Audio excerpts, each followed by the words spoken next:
100 సంవత్సరాలు communist party ఈ దేశంలో పుట్టి పెరిగి ఇంకా పార్టీ ప్రజా ఉద్యమాలని నిర్వహిస్తూ నిత్యం ప్రజాక్షేమం కోసం ప్రజల బాగోగుల కోసం పనిచేస్తుంది కమ్యూనిస్ట్ పార్టీ.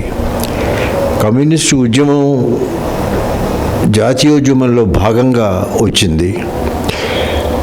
కమ్యూనిస్టులు ఈ దేశ స్వాతంత్రం కోసం కూడా పోరాడారు. అనేక మంది ప్రాణాలు త్యాగం అర్పించారు. అనేక ఉద్యమాలు తేవాగా ఉద్యమం లాంటిది జరిగింది. అన్నిటికంటే చెప్పుకోదగ్గది తెలంగాణ సాయుధ పోరాటం. కొన్ని వేల మంది, దాదాపు 4-5 వేల మంది ప్రాణాలు కోల్పోయారు. ఇక్కడ ఈ ఫ్యూడల్ భూస్వామ్య వ్యవస్థకు పాలనకు వ్యతిరేకంగా నిర్వహించిన పోరాటం తెలంగాణ రైతాంగ పోరాటం ప్రపంచ చరిత్రలోనే చాలా చెప్పుకోదగ్గ పోరాటంలో ఒకటిగా నిలిచిపోయింది. కాకుంటే మాలాంటి వాళ్ళు చదువుకొని ఏదో ఉద్యోగాలు చేసుకొని రిటైర్ అయిన వాళ్ళు మేము వామపక్ష భావజాలాన్ని విడనాడలేదు. ఎన్ని అడ్డంకులు వచ్చినా, అవరోధాలు వచ్చినా, చీలికలు వచ్చినా మౌలికంగా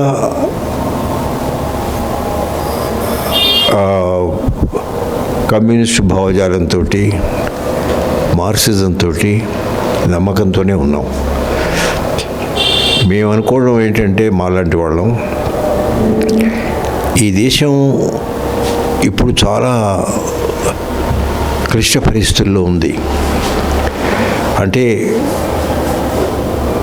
ఈ దేశ భవిష్యత్తు ఏం కాబోతున్నది ఇవాళ ప్రపంచ పరిస్థితులను చూసి ఆలోచించినప్పుడు, అందువల్ల కమ్యూనిస్టు ఉద్యమంలో వచ్చిన చీలికలు మేము పరిశీలించినప్పుడు, మేము విద్యార్థి దశలో ఉన్నప్పుడు కమ్యూనిస్టు ఉద్యమం చాలా బలంగా, ఎంతో సంఘటితంగా ఉండేది, మాకెంతో స్ఫూర్తినిచ్చేది. కానీ కమ్యూనిస్టు ఉద్యమం చీలిపోయింది. 1గా కాదు, 2గా కాదు, 3గా కాదు, 4గా. ఈ చీలికల వల్ల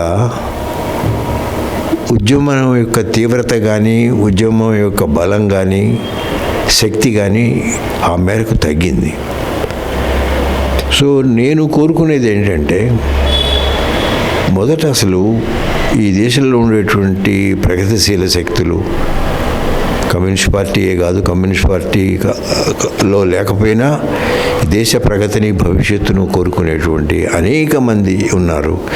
వీళ్ళని ముందర ఐక్యం చేయాలి. కమ్యూనిస్టులు కూడా ఐక్యం కావాలి. చీలి సాధించింది ఏముంది? కాకపోతే సిద్ధాంత విభేదాలు వచ్చాయండి. ఏ సిద్ధాంత విభేదాలు వచ్చినా సమాజాన్ని విముక్తి చేయడం, సమాజాన్ని సోషలిజం వైపు తీసుకెళ్ళడం, అది మన ప్రధాన ఆశయం.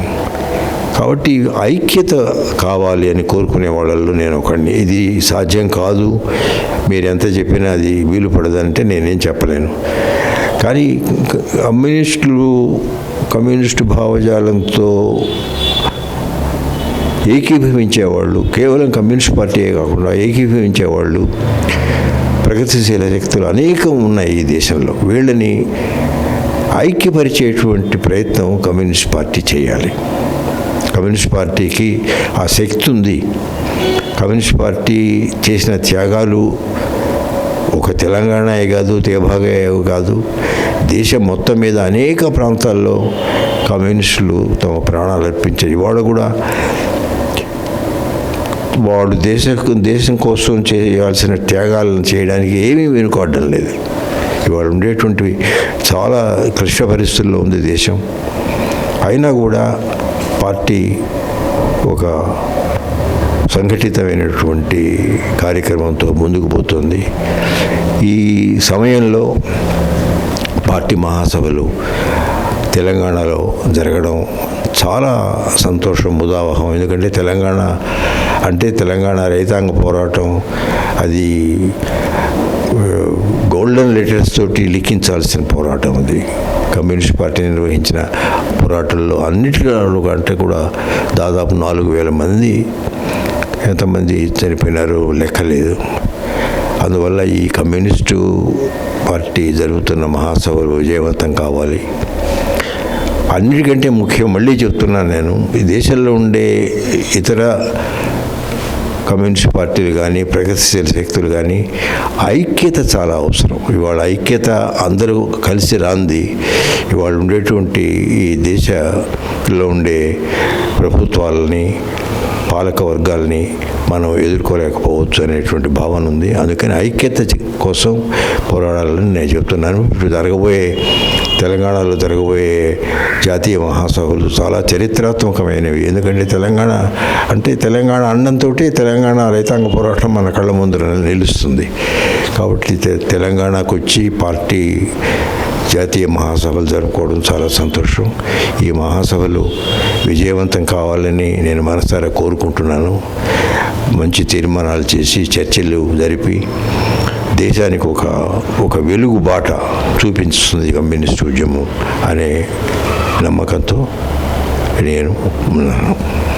సార్, మారుతున్న కాలానికి అనుగుణంగా ఈ 100 సంవత్సరాల వేడుకలో భవిష్యత్తులో ఈ దేశ ప్రజలకు సిపిఐ ఏం చేస్తే బాగుంటుందనే ఆలోచన ఉంటే, అలాగే ఎలాంటి సందేశం ఈ పార్టీకి మీరు ఇవ్వగలుగుతారు? దేశ ప్రజలకు ఏం చేస్తే బాగుంటుందని చెప్పడం నేను 2-3 మాటల్లో చెప్పలేను. దేశ ప్రజలకు ఏం చేస్తే బాగుంటుందనేది సిపిఐ ప్రణాళికలోనే ఉంది. నేను చెప్పేది ఏంటంటే ఆ ప్రణాళిక సరిగా ఉండే ప్రణాళిక. ఆ ప్రణాళికని అమలు చేయాలంటే ఇతర ప్రగతిశీల శక్తుల్ని, ఇతర ఈ లైక్ మైండెడ్గా ఉండే పార్టీలని కూడా కలుపుకోవాలి. ఒక సిపిఐ ఇవాళ ఈ దేశంలో ఉండే పాలక వర్గాల్ని ఒక సిపిఐ ఏకాంతంగా ఒంటిగా ఎదుర్కోలేదని నేను అనుకుంటున్నాను. అందుకని వీటన్నిటిని ఐక్యం చేసి ఈ ఐక్యపరిచినటువంటి ఈ సంఘటిత ఉద్యమం బలపడితేనే కానీ మనకు భవిష్యత్తు అంటూ ఉండదు అని నా ఉద్దేశం. అంటే ముఖ్యంగా చాలా వరకు వివిధ పార్టీలకు సంబంధించి కూడా కమ్యూనిజం కనుమరుగైపోయిందనే దాని గురించి ఇప్పుడు ప్రస్తావన తీసుకుంటే, ఇప్పుడు 100 సంవత్సరాల వేడుక జరుపుకోబోతుంది. ఎలా ఉంటుంది? కమ్యూనిజం కనుమరుగు కాలేదు, చాలా పొరపాటు. Communism కనుమరుగైంది, communism అంతమైంది. కమ్యూనిజానికి చావు లేదు. కమ్యూనిజం అజరామరమైంది, ఇవాళది కాదు. ఎంతోమంది ఎన్నో దేశాల్లో, మన దేశంలోనే కాదు, దాన్ని అంతం చేయాలని చూశారు. అది అంతం కాదు.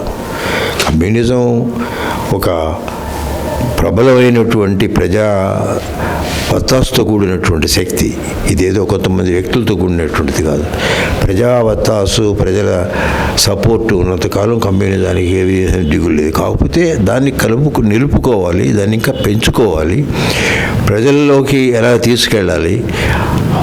తర్వాత ఐక్యత, మిగతా శక్తులు కూడా నా దృష్టిలో కమ్యూనిస్ట్ పార్టీ బలహీనపడడానికి ప్రధానమైన కారణం చీలికలు. 1 కాదు, 2 కాదు, 3 కాదు, ఈ విధంగా చీలికల వల్ల కమ్యూనిస్ట్ పార్టీ బలహీనపడింది. సో ఐక్యత కోసం కృషి చేయాలి. ఒక కనీస కార్యక్రమాన్ని రూపొందించుకొని అందరికీ ఆమోదయోగ్యమైన చేస్తే భవిష్యత్తు ఉంది, లేకపోతే భవిష్యత్తు ఉండదు. ఇప్పుడు ఇవాళ దేశంలో ఉండే రాజకీయాలు మీకు తెలియనివి కాదు. అవంత సరైనటువంటి మార్గంలో నడవడం లేదని చాలామంది అనుకుంటున్నారు. కాబట్టి అది చేయాలి కమ్యూనిస్ట్ ఉద్యమం. ఈ మహాసభలు ఆ మార్గనిర్దేశం చేయాలి, ఒక ప్రణాళిక ఇవ్వాలి, ఒక ఎజెండా రూపొందించాలి అని నేను అనుకుంటున్నాను. ఈ సభలు తెలంగాణలో జరపడం చాలా సముచితం. ఇవి విజయవంతం కావాలని నేను కోరుకుంటున్నాను.